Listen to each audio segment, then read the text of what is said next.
Bonjour à tous et bienvenue sur Easily Bourse, la chaîne qui t'aide à investir. Et si ton portefeuille boursier te versait de l'argent pendant que tu dors, grâce aux dividendes, c'est possible, mais attention, pour que ton portefeuille soit rentable, il faut bien choisir tes actions. Dans cette vidéo, je te montre comment construire un portefeuille à dividendes solide, équilibré, avec 10 titres qui vont te générer des revenus sur le long terme. Mais avant d'entrer dans le vif du sujet, si tu veux te lancer dans l'investissement, je te conseille Trade Republic et Boursobank, qui offrent de mignons petits bonus pour toute inscription. Tu trouveras tous les liens dans la description de cette vidéo. Mais alors pourquoi investir dans des actions à dividendes ? Tout simplement car les dividendes sont des revenus réguliers versés par les entreprises à leurs actionnaires. C'est l'une des manières les plus puissantes pour générer des revenus passifs. Certains diront que c'est absurde et d'autres ne jureront que par les dividendes. Il ne s'agit pas ici d'opposer les uns et les autres et de dire qu'investir dans les dividendes est la solution miracle. Pour ceux qui me connaissent un petit peu, je ne suis ni pour ni contre les dividendes. J'essaie dans mon patrimoine boursier d'allouer une partie de mon portefeuille à des sociétés solides reversant un peu de dividendes et l'autre partie de mon portefeuille à des sociétés de croissance ne reversant que peu ou pas de dividendes. Personnellement, c'est ce qui me convient le mieux et pour moi le mix parfait. Selon moi, il existe deux principaux profils. Tout d'abord, le jeune investisseur qui misera sur de la croissance à long terme et qui cherchera à avoir en portefeuille des entreprises performantes dans le but d'engranger de bonnes plus-values. Et ensuite, le retraité qui recherchera de la stabilité et un peu plus de rendement. Cela passera par des entreprises solides, bien établies, avec une politique actionnariale fiable et avantageuse. Concrètement, pour avoir un portefeuille équilibré tout en étant efficace, tu peux opter par exemple pour ce type de composition: 60% d'actions performantes à dividendes croissants, 30% d'actions à bon ou fort rendement, 10% de TF World par exemple pour lisser le risque. Afin de sélectionner judicieusement ces titres, appuyons-nous sur quelques critères. On va choisir un rendement supérieur à 4%, une croissance régulière du dividende, un payout ratio inférieur à 70%, des fondamentaux solides, un business si possible stable et défensif.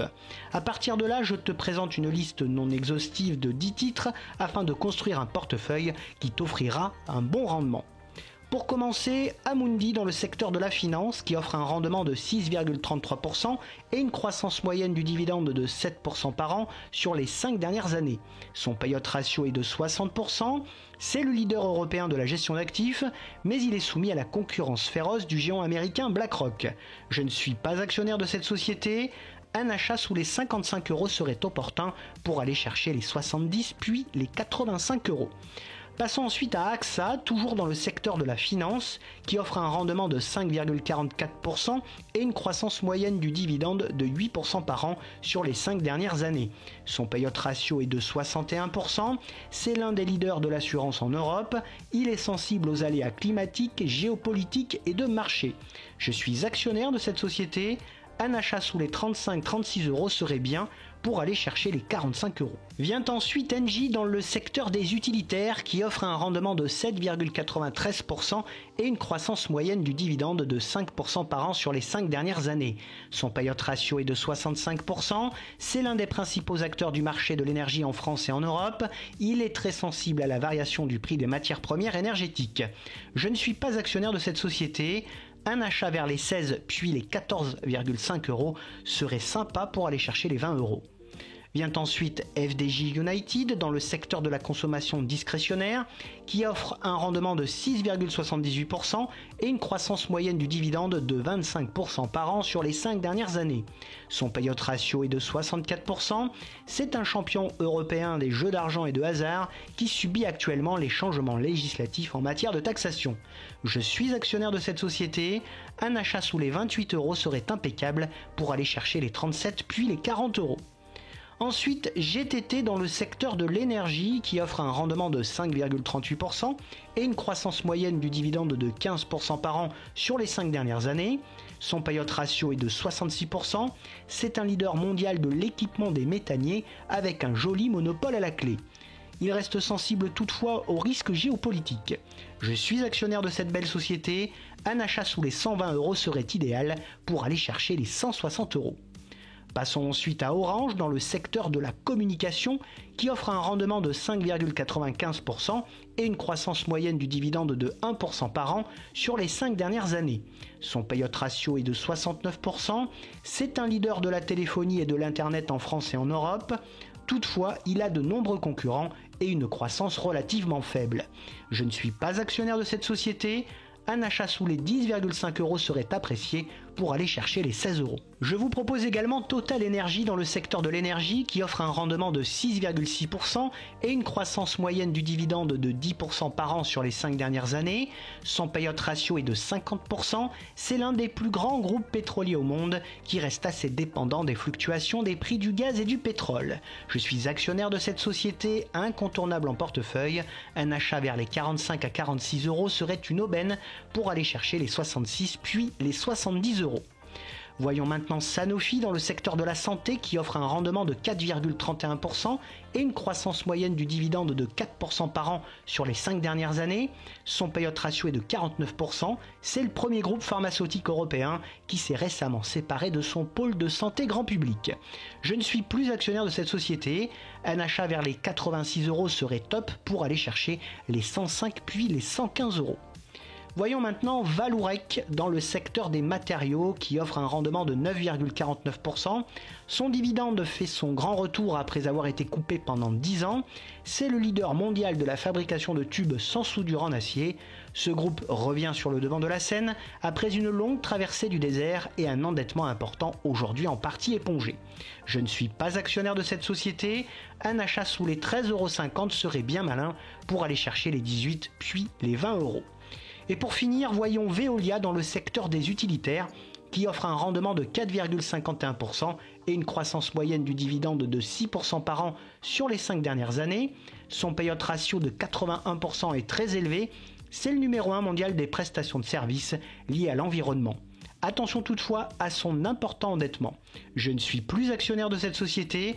Un achat vers les 26,50 € serait vraiment top pour aller chercher les 35 puis les 45 €. Nous voilà maintenant équipés avec nos 10 titres.